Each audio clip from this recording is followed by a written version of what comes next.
என்னத்தை காசு பிடிக்கிற பேன்னு வாய திறந்தது பாலை ஃபோக்கஸ் பண்ண தெரியாதோ இப்படி வா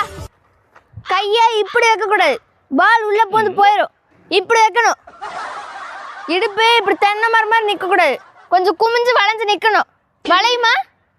கண்ணு எங்கேயோ பார்த்துட்டு இருக்கக்கூடாது பேட்ஸ்மேனை பார்க்கணும் எப்படி அடிக்கிறாங்கன்னு பார்க்கணும் பாலை பார்க்கணும் குப்புன்னு பிடிச்சிக்கணும் இன்னொரு தடவை கேட்ச விட்டேன்னு வச்சுக்க பொலிர்னு ஒன்று கொடுத்துருவேன் கேட்ச் எஸ் சூப்பர்